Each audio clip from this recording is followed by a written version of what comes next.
Good morning, everyone, and what a day this is.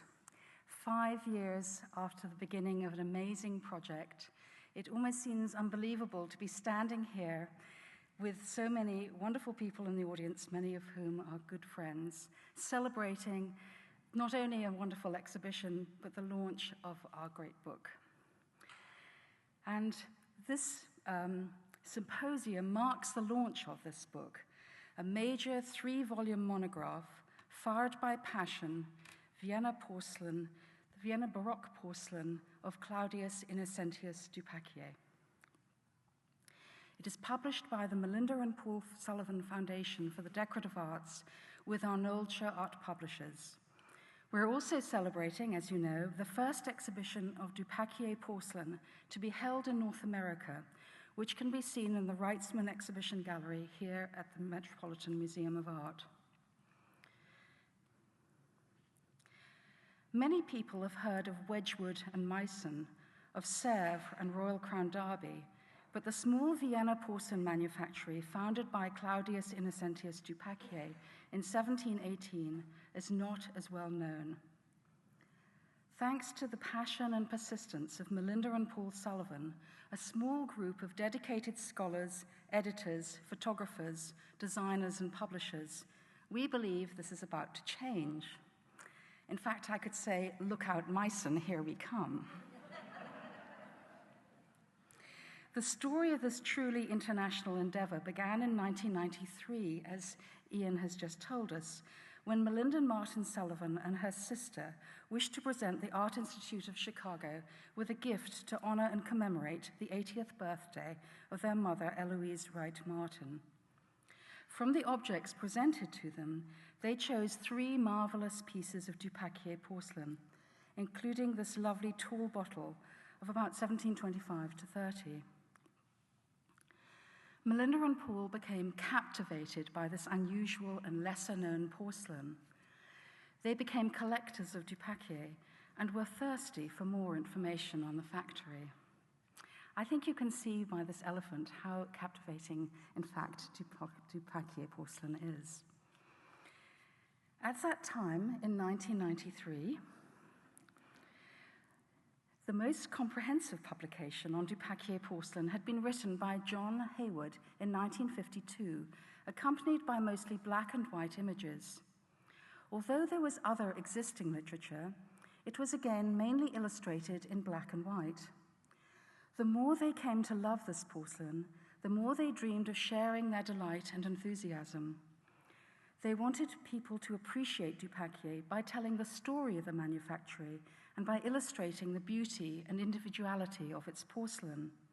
And Melinda really wanted to do this in color, and also large enough with images so that people could truly see and appreciate the exquisite painting and decoration on this porcelain. In fact, I must say, I remember when I first presented a prospectus outlining the whole process of the publication and giving an outline of how the chapters might work and how many pages and how many illustrations. I remember Melinda saying to me, "Meredith, we have a problem." And I thought, oh dear, it's too soon to have a problem. And she said, "It's this here on this page." And I looked down and it was 75 black and white illustrations I'd written, and she said, "No black and white."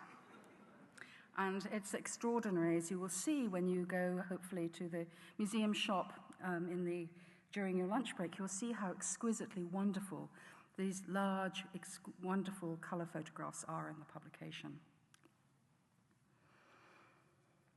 The publication we celebrate today is a result of this dream, as well as the determination and passion of both Melinda and Paul Sullivan, and Fired by Passion was Paul's inspired title. 5 years ago, Melinda and Paul Sullivan established their educational foundation, and plans were drawn up for the publication. A small group of 8 noted scholars from Vienna, Munich, Berlin, Hamburg, London, Chicago, and Toronto were invited to work on the group and to look with fresh eyes at the porcelain of Du Paquier and its time. A collegial environment where expertise and discoveries were shared was envisaged from the outset.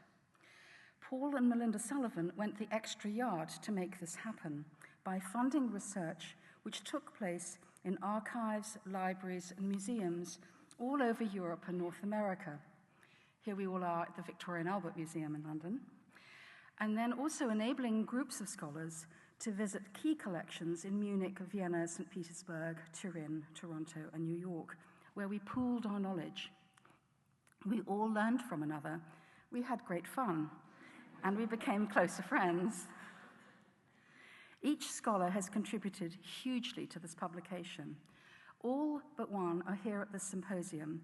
You will be hearing some give lectures, and then we'll be joined by the rest at the end of the day on the discussion panel. 4 other scholars, Letitia Roberts and curators from the Hermitage in Budapest, contributed to the catalogue, and were helped by research assistants Jürgen Kassel and Annette Ahrens.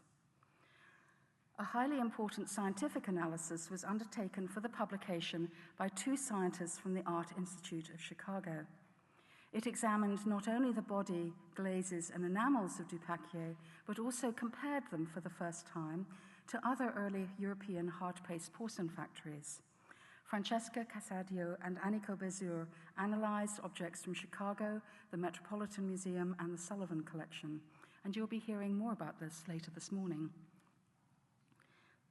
Here is Francesca in the Sullivan residence working on some of the analysis. A key group of outstanding editors from Austria, Canada, and Germany were vital members of the team. At the core was Associate Editor Claudia Lina Jobst, for whom my eternal and heartfelt thanks, as without whom this book could never have been produced. Rosemary Shipton, Uta Hazekamp, and Jane McWhinney, all of whom are here with us today, again, key and core members of our team, as well as 2 gifted lead translators from Vienna, John Nicholson and Meredith Chilton. Each contributed more than you can imagine. The way in which this book flows seamlessly is very much due to the expertise and dedication of our editorial team.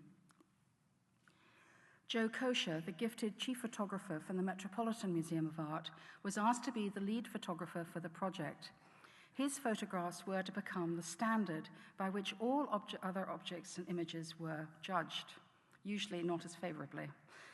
He traveled to Vienna, Hungary, and Slovakia and Italy, taking photographs and collections, and here you can see his setup at the MAC in Vienna.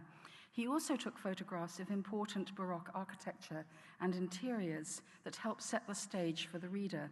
And here is his photograph of the marble hall of the religious institution of St. Florian, which was constructed in 1718 to 1732. I might say that many of our wonderful images of Baroque interiors were also taken by one of our authors, Dr. Kraftner, so we've had a wonderful group of photographers contributing.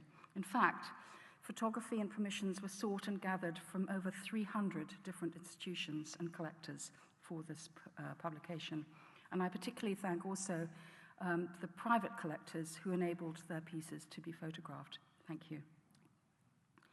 We can never give enough praise to our publisher, Arnoldse, from Stuttgart, and particularly to Dirk Allgeier, the junior publisher seen here on the right, who worked tirelessly with the designers, the lithographers, the printers and binders, and indeed with all of us, to create a truly unique publication which appears simultaneously in 2 language editions, in English and in German. Great attention was taken to the details of the design by designer Silke Nalbach and also by Melinda Sullivan to ensure the sense of anticipation and surprise and of visual delight which characterizes the publication. The intent of this book is to ravish the reader with the beauty of illustrations, but also to engage the mind with a compelling story and the latest research. Objects have been photographed so different sides can be seen, the insides peeked into and the bases turned over. Melinda Sullivan particularly wanted people to almost have the experience of a curator in the collection, where you're able really to examine all the parts of the object and see it really close up. Many objects, including new discoveries, are illustrated in color, of course, for the first time. One of them is this remarkable lacquer box containing tea flasks and the little agate and gold bowl, and is inscribed on the underside, saying that it was once in the possession of Maria Theresa of Austria. There is also much new research, including a major study of the Dubsky room, one of the very few surviving porcelain rooms of this period. In one volume, the porcelain has been set into its context, so you can learn more about drinking and dining, as well as discover how a gentleman might flourish a cane with a Du Paquier porcelain handle.